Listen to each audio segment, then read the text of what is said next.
Hello, hello, friends. It's me! We're back! Well, we're not back. We're starting something new today! Yay! New things! Fantastic. So, this week has been very interesting. It's Friday. I think it should be Friday. I'm sorry.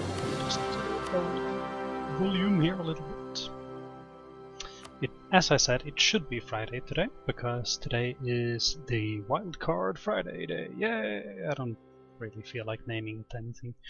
I just thought we'd play something different, or maybe finish up some unfinished business, or just, do something new. And today we're doing something new. So, recently, Europa Universalis 4, this is another Paradox game for those of you who don't know.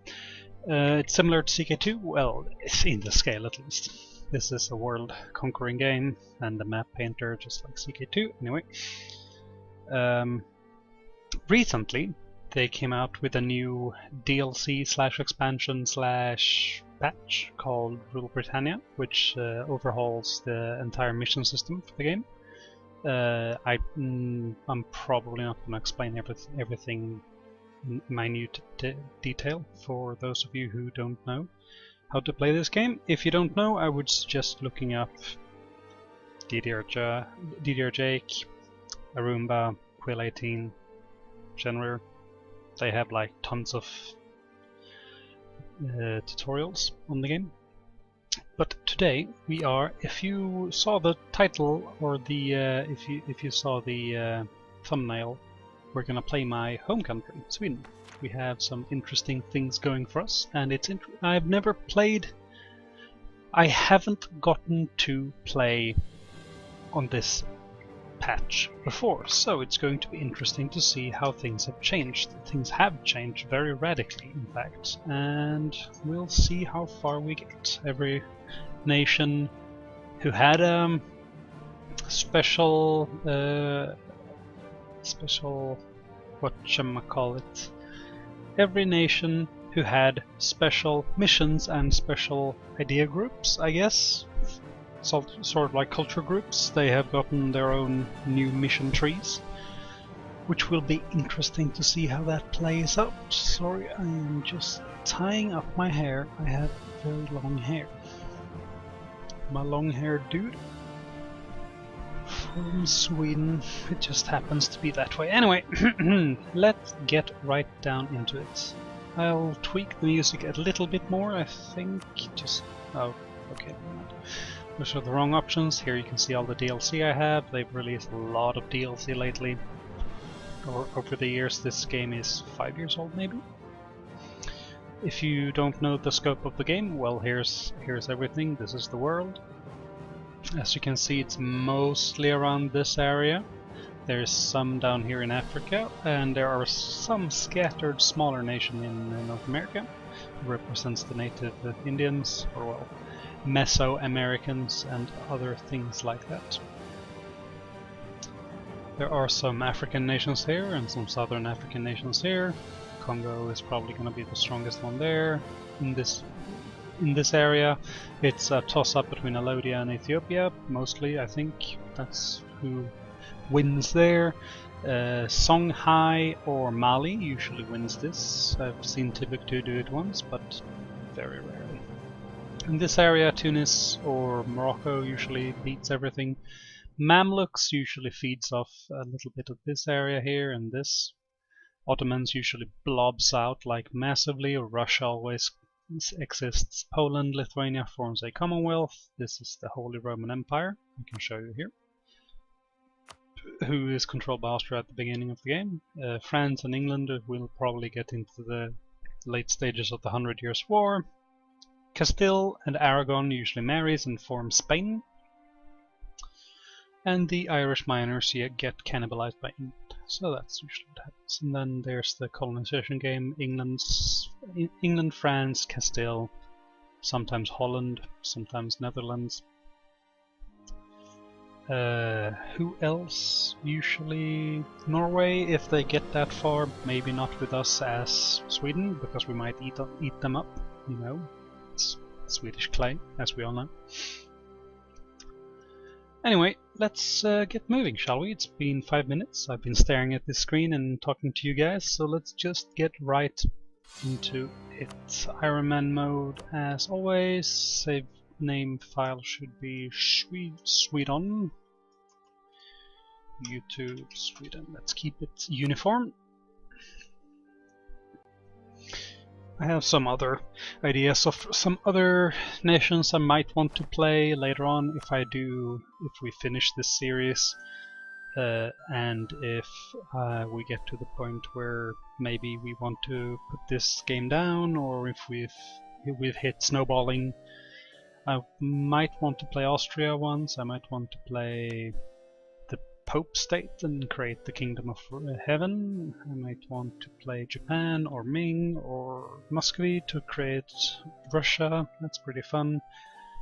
And just other things. I'm not gonna play like super difficult nations like Albania or Byzantium and try to grow super big out of those. I'm not very much into that. I might play Brandenburg. So at the start of the game, this is Sweden. We're part of the Baltic trade node. We're Catholic.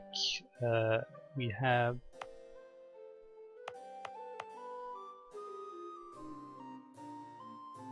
oh, that's the autonomy map node. I thought, okay, what does this tell me? Sorry. Diplomacy. We don't have any diplomacy. We are currently in a personal union under Denmark because of the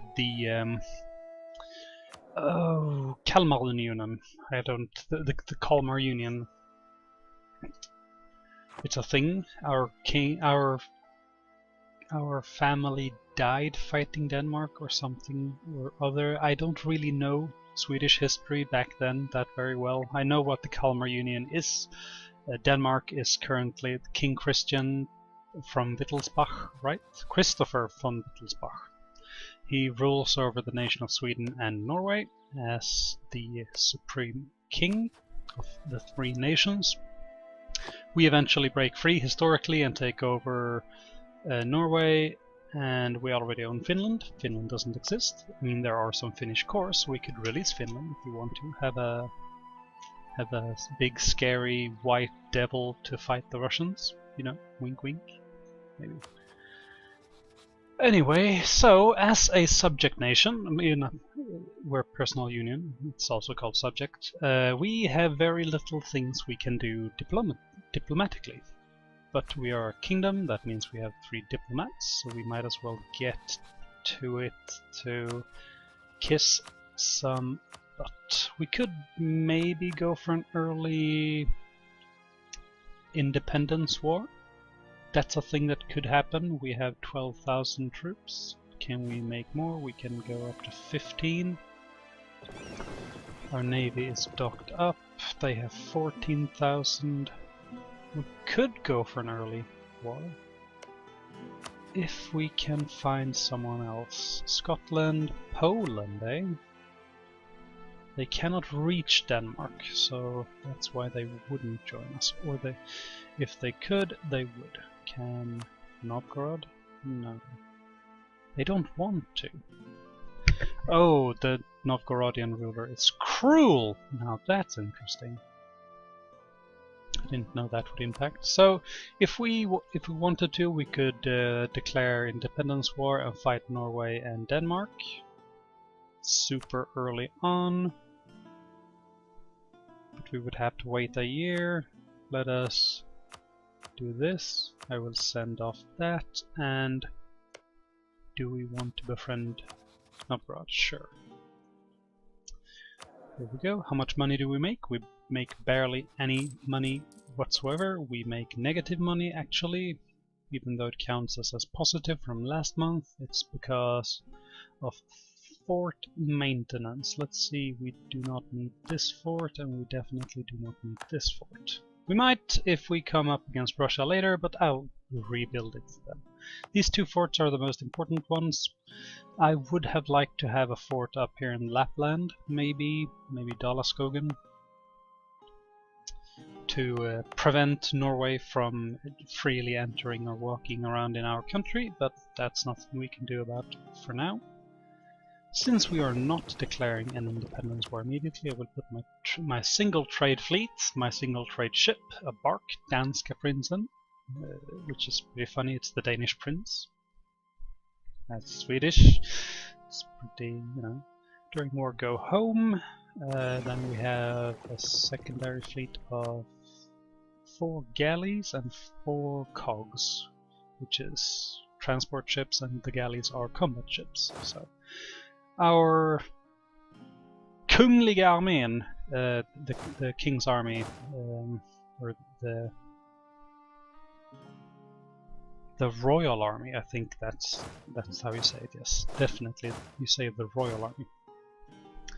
It has 9,000 or 9 units of infantry in it, and it has 3,000 or 3 units of cavalry in it, which means I would probably want 1 more cavalry and 1 more infantry in it to round it out. But as we are making negative money, I will not do that. How is our merchants doing? They are trading, maximize profit. 1 is transferring from Novgorod and 1 is transferring from Krakow. Yeah, that is fine enough. They're channeling money and trade down into the Baltic node, which is good enough. Where did I send you?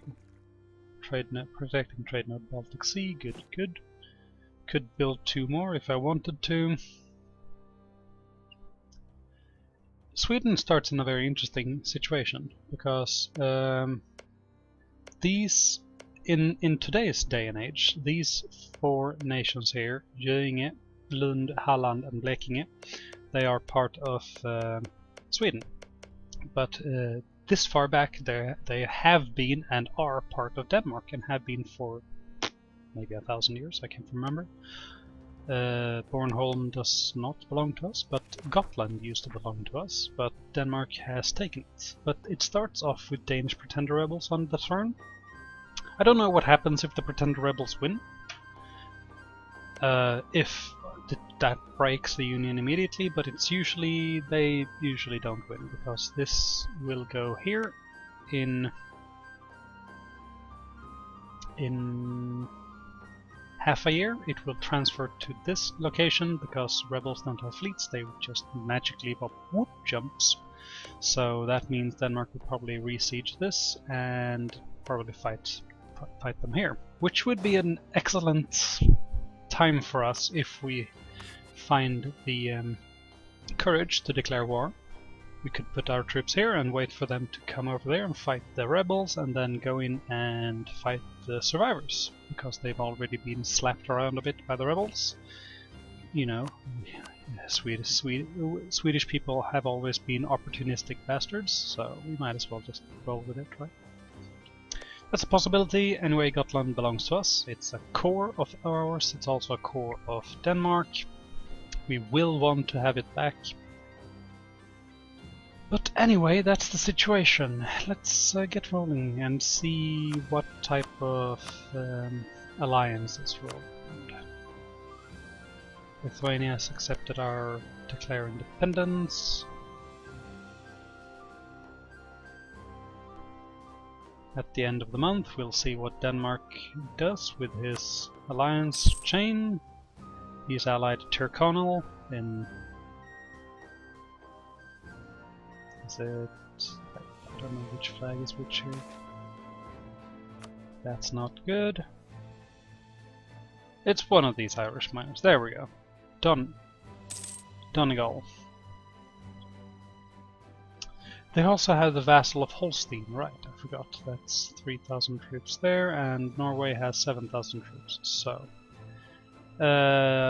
England has ceded Maine to France, interesting. Now, I forgot to check. Let's see here, let us... We're making money now, all of a sudden. Technology looks like this, ideas look like this, I'll explain that maybe later. Sweden starts with infantry combat ability, which is fan-freaking-tastic. The more infantry we have, the better it is, and I mainly use infantry. Cavalry is stupid. We have these guys here. We could please, or we could piss them off if we wanted to. Let's send an emissary to the Pope. We could demand general, and I will do that. 5-1. It's not good. Or 4-1, sorry. Decisions, we can form the Scandinavian nation. We will never ever do that, ever, ever, ever, ever. Here's the new mission system. We have some Swedish ideas, which you can see Swedish specific ideas, which you can see from the Swedish flag here. These are generic ideas, I guess. We can build to the force limit and get some morale of armies and land maintenance modifier for 25 years. These are the rewards for these are sort of weak. Expand Sweden, build the force limit, total development grown by at least 50. Cool. Extra base tax in our capital, Stockholm. That's pretty good. Expansionist policies, army enthusiasm, all provinces in the Scandinavia region owned by Sweden. Okay. Anyway, end of the Kalmar Union. We need to be not a subject nation. We need to own our capital, and we need to be at peace. That will give us a permanent claim on Västra, Östra, Götaland och Skåneland. Which is this, where that will give us a claim on this and this, but it's already our core, so we don't need that. And Skåneland, Scania. Yes, good. So that will give us permanent claims there. Fantastic. If we've done this, and if we have conquered this, this, and this, then we will get consolidated Sweden and permanent claim on Norway, Ostlandet, Trondelag, and Westlandet, right? Yes, good. After that, if we have conquered Norway, we get we gain not permanent claims, but we get claims on North Jutland, Denmark, and so this. Protect Norway. Sure. Swedish New World, protect Norway, subject country. Oh, we need to have a colonial country as a subject. Okay. That will give us colonial enthusiasm. Cool. So we can go for a colonial game if you wanted to as well. Baltic Fleet, naval force limit of at least 25, built to 90% of force limit, is not a subject. Gain a permanent claim on this area. Conquer Livonia. If we've conquered all of Livonia, we get a permanent claim on this area here. And if we've conquered all of that, then we will get a claim on South Karelia and Western area. Where is that? South Karelia, so that's into Russia. Wait, South Karelia and Western. Where the fuck? I'm sorry, I shouldn't swear. I'm very sorry, that was just a slip of the tongue.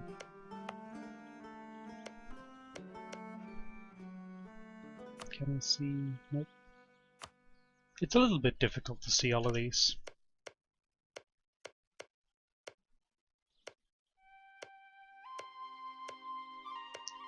West Prussia, Mazovia, Pommern, East Prussia, Coronia, Livonia, Estonia, South Karelia. I don't know. It's so far in the future, we'll probably not get bothered by it, so let's just keep rolling for now. Is there anyone else who feels like they want to be friendly? I don't have an opinion map mode in the thing there. Norway feels happy, but they will not ally us because they are loyal to Denmark. If we got them to ally us as a second subject, we could call them in against Denmark if we declare our independence war, but they will not, under any circumstance, go unloyal to Denmark because of how the junior parcher mechanic work. They are simply too weak to go and do that. We could ask for Burgundy's help against Denmark. No, we can't. They cannot reach us. Must be because of the capital. They have Picardy, so they have a sea tile, and I believe Burgundy starts with a navy, but they do not want to. They're also neutral to Denmark, even though Denmark rivaled them. Poland has taken Lithuania under its wing, which means we can no longer ask for their help for independence. We might be able to swing Novgorod, but we would have to ask for Novgorod's help before Muscovy starts eating them. But there will, if we go to war, they will probably start eating them immediately. Here we go. Yes, as I said, Muscovy has declared war on Novgorod. They cite reconquest of Velsk, because Velsk is a Muscovite core. Denmark has supported loyalists on our throne, which has reduced our liberty desire from 55 to 35. But I think that will continue to grow. Let us add 2 more infantry to our army. We might add 3 infantry, actually. Just buff up our strength and look as intimidating as possible.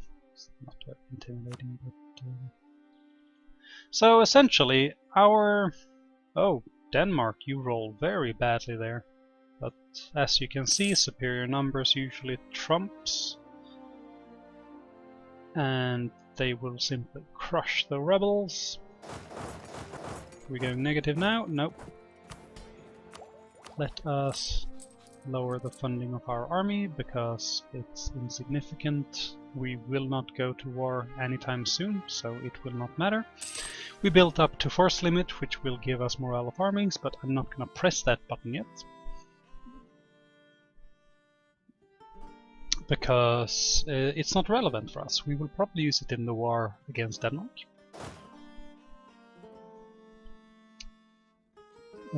Denmark's been building their fleet. We could do that as well, but it's generally not worth it.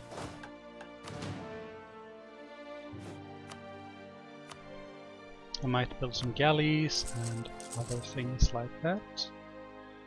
But, as I said, Denmark has a very superior galley fleet, and his subjects will also contribute to that, so it's not worth it.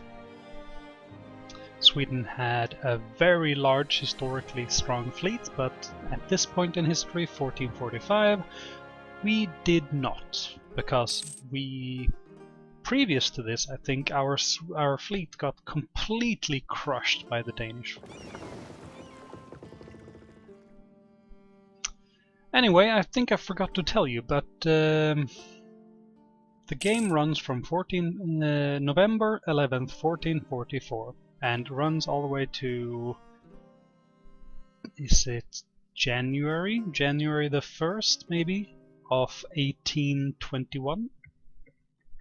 So we have about 400 years to play, a little bit less than 400 years. I will... high income of at least 13. We have construction cost and construction time. Trustworthy allies, at least 2 countries allied with us. Diplomatic reputation. Oh, did we gain another... Yes, we gained another force limit. From what? Are they developing us? Danish diplomatic reputation.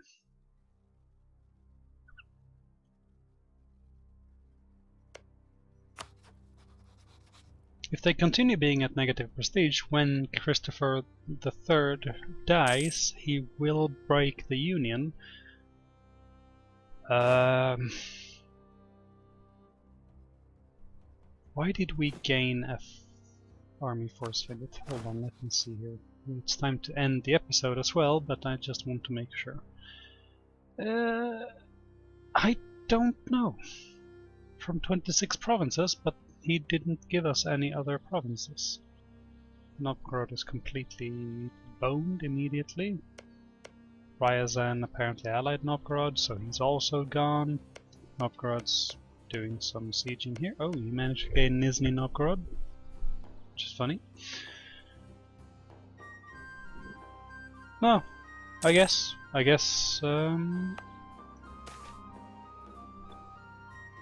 that's just how it is.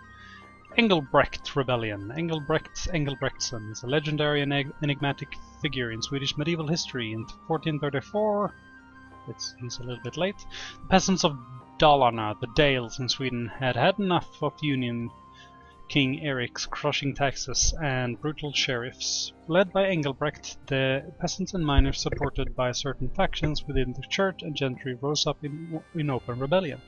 They captured castle after castle and soon controlled the greater part of Sweden. Meanwhile, Eric Puke, I don't know, had joined Engelbrekt in a revolt in Finland. For 2 years, Engelbrekt was the de facto ruler of Sweden, but intrigue among the noblemen and infighting between Engelbrekt, Eric Puke, and Karl Knutsson finally resulted in Engelbrekt's murder at the hand of Mons Bengtsson Nattdag.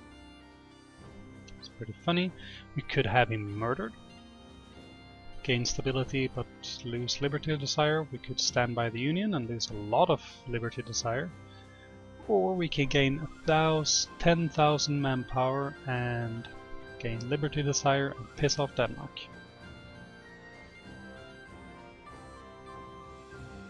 This probably leads into other things, but free stability. I'm just gonna take that, sorry. We don't want independence yet. That wasn't us, that was Denmark marrying someone. I can't tell he's married to...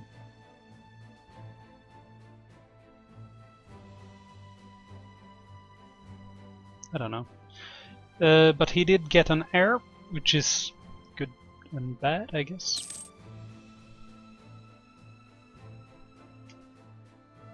What was I saying? Oh, I can see! Good! I didn't think I could see foreign nations. I thought it would just say no king because personal union, but apparently we can see the Danish family here. They got an mediocre heir with a strong claim. They got the queen consort Margaret Kaas from Bavaria. Country of origin is Denmark, but they are Bavaria. Which is funny because they have the same dynasty as Bavaria and the Palatinate, which means that if these guys don't have an heir, they can continue falling under a personal union under him.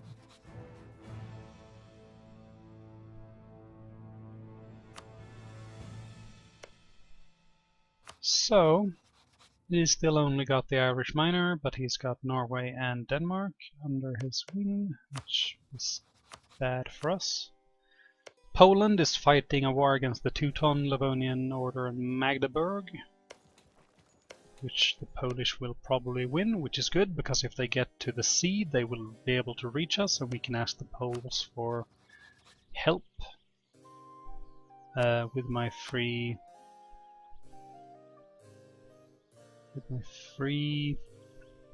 diplomat, I will support my own heir on the Polish throne, because Poland has an elective monarchy, a special type of elective monarchy, where other nations can send their king to be king of Poland.